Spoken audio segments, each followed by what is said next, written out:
और मज़हब विशेष के लोग आमने सामने थे। और ये बलवा जोधपुर में हुआ, लोगों के घरों में पत्थर फेंके गए। मैंने अभी 2 दिन भी पहले भी कहा है, हमको ये देखना पड़ेगा कि देश में दंगे किन प्रदेशों में हो रहे हैं। आप थोड़ा सा अनुसंधान करेंगे तो पाएंगे। ये दुविधा और ये कष्ट कांग्रेस पार्टी का है, जो उन्होंने अप्रत्यक्ष रूप से स्वीकार किया है कि अब कांग्रेस पार्टी क्योंकि केवल 2 प्रदेशों में बची है और गिने चुने जगह हैं कि कांग्रेस के लोग बचे हैं। ढूंढने पर भी उत्तर प्रदेश में, बिहार में कांग्रेस के कार्यकर्ता और कांग्रेस के सदस्य मिलते नहीं हैं। दंगा नहीं है, मैंने भी कहा दंगा नहीं। उन्होंने इसलिए कहा कि दंगा नहीं है क्योंकि 5-6 लोग मरते हैं तब उनके दंगे की परिभाषा शुरू होती है। मैंने कहा दंगा इसलिए नहीं है क्योंकि एक ही समाज के लोग, एक ही मज़हब के लोग उपद्रव कर रहे थे, सामने झगड़ा करने के लिए कोई नहीं था। पुलिस और मज़हब विशेष के लोग आमने सामने थे। और ये बलवा जोधपुर में हुआ, लोगों के घरों में पत्थर फेंके गए, लोगों के सिर फोड़ दिए गए, पुलिस की गाड़ियों के कांच तोड़ दिए गए, दुकानों के कांच तोड़ दिए गए, एटीएम तोड़ दिए गए, तेजाब की बोतलें फेंकी गई, चलते रास्ते लोगों को चाकू मार दिए गए, लोगों को नाम पूछ करके, और उसके बाद में उनके हाथ पांव तोड़ दिए गए। और उसके बाद में भी जिस तरह का तुष्टीकरण यहाँ हुआ आप सब ने देखा है। तो अब इसमें मुझे लगता है कि हिंदी में एक कहावत होती है, हाथ कंगन को आरसी क्या और पढ़े लिखे को फारसी क्या।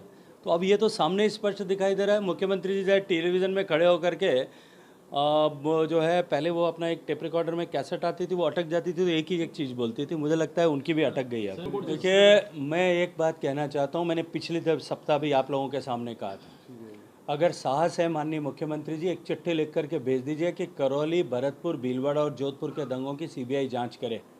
आपको सरकार ने, आपको संविधान ने ताकत दी है, लिख करके भेज दीजिए, जांच हो जाएगी। जांच से डरिए मत और उस पर पर्दा डालने की कोशिश मत करिए। सर, चिंतन शिविर पूरा हो गया, चिंतन शिविर को लेकर के देखिए, चिंतन शिविर में यदि कांग्रेस पार्टी ने इस बात की चिंता की होती कि जो वादा उन्होंने 4 साल पहले प्रदेश के किसानों से किया था कि संपूर्ण कर्ज माफ़ी करेंगे, आज राजस्थान के 9 लाख किसान जो हैं वो अपनी ज़मीन बैंक द्वारा नीलाम किए जाने की प्रक्रिया के से त्रस्त हैं। राजस्थान के किसानों ने सोशल मीडिया पर फेसबुक लाइव करके और सुसाइड किया और अपने आप के, अपनी जो है उस दुर्गति के लिए जिम्मेदार राजस्थान की सरकार को माना है। राहुल गांधी साहब खुद यहाँ आकर के हमको 1 से 10 की गिनती पढ़ा करके गए थे।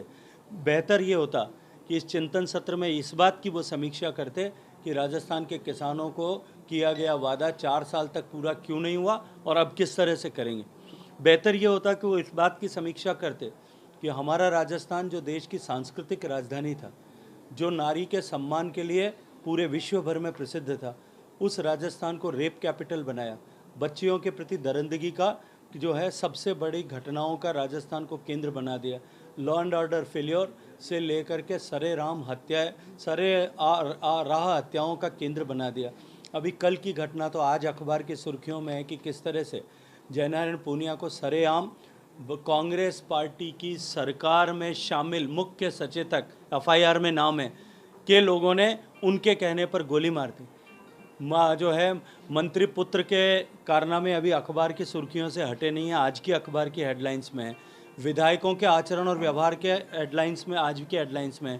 चिंतन शिविर में बैठ करके वो इस पर चिंता करते कि ये कांग्रेस बेलगाम क्यों हुई है, क्यों उनके नेता बेलगाम हुए हैं, उनका आचरण और व्यवहार क्या है, उनका चाल चलन और चरित्र क्या है, तो मुझे लगता कि शायद कांग्रेस पार्टी पर कहीं लोग विश्वास करते।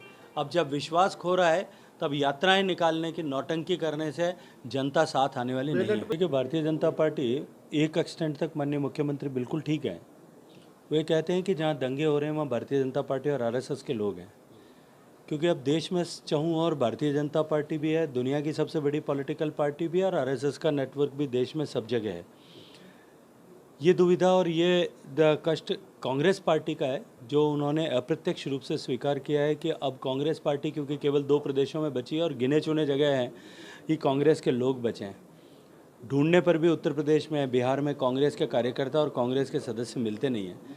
इसलिए शायद उनको ऐसा लगता होगा कि देश में सब जगह भारतीय जनता पार्टी और आरएसएस के लोग हैं, इसलिए ऐसा हो रहा है। मैंने अभी 2 दिन भी पहले भी कहा है, हमको ये देखना पड़ेगा कि देश में दंगे किन प्रदेशों में हो रहे हैं। आप थोड़ा सा अनुसंधान करेंगे तो पाएंगे ऐसे प्रदेश जहां कांग्रेस के लिए कुछ भी संभावना बची है थोड़ी बहुत, वहीं देश में दंगा हो रहा है। और साथ ही साथ में ऐसे प्रदेश जहां कांग्रेस पार्टी से एक मज़हब विशेष का मतदाता खिसक गया, वहां कांग्रेस पार्टी स्क्वायर ज़ीरो हो गई है। उत्तर प्रदेश, बिहार, वेस्ट बंगाल, ऐसी पूरी सीरीज़ आप देख सकते हो। जहां मुस्लिम मतदाता ने कांग्रेस को छोड़ दिया, वहां कांग्रेस का अस्तित्व समाप्त हो गया, वजूद समाप्त हो गया। अपना वजूद बनाए रखने के लिए, मुस्लिम मतदाताओं को कंसोलिडेट करने के लिए पिछले दरवाजे से इस तरह के दंगे कराना, ये कांग्रेस की नीयत की रीति है। और छुप कर के कांग्रेस इस तरह के काम कर रही है। माननीय मुख्यमंत्री जी अपनी बातों से, स्टेटमेंट से इन सब विषयों पर पर्दा डालने की कोशिश भले कितनी भी करे, समाज देख रहा है और समझ रहा है। करौली में जो दंगा हुआ, हिंदुस्तान का शायद कोई मीडिया चैनल ऐसा नहीं होगा, शायद कोई जो है सोशल मीडिया प्लेटफॉर्म ऐसा नहीं होगा जिसने ये नहीं दिखाया होगा कि छत पर से पत्थर बरस रहे थे। डॉक्यूमेंट्री एविडेंस है कि आईबी की, स्टेट आईबी की रिपोर्ट थी कि इस तरह से हमला हो सकता है, इसलिए पुलिस की व्यवस्था की जाए। पुलिस की व्यवस्था करने की जिम्मेदारी राज्य सरकार की है। राज्य सरकार का मुखिया होने के नाते मुख्यमंत्री जी की है, और पुलिस विभाग का मुखिया होने के नाते गृह मंत्री की है। तीनों अशोक गहलोत साहब हैं। ये जो फेलियर हुआ, इसके ऊपर वो जवाब देंगे।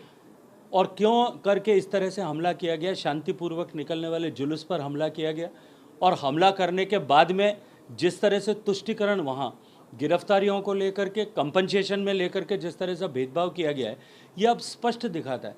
जोधपुर में जिस तरह की घटनाएं हुई, एक तरफा उन्होंने कहा कि दंगा नहीं है, मैंने भी कहा दंगा नहीं। उन्होंने इसलिए कहा कि दंगा नहीं है क्योंकि 5-6 लोग मरते हैं, तब उनके दंगे की मुझे लगता है कि थोड़े साल में अगर इसी तरह की परिस्थिति रही तो शायद वो 16वीं शताब्दी में जिस तरह का शासन हुआ था, क्योंकि कांग्रेस में, देश में बेशक लोकतंत्र आया, लेकिन कांग्रेस में अभी लोकतंत्र नहीं आया।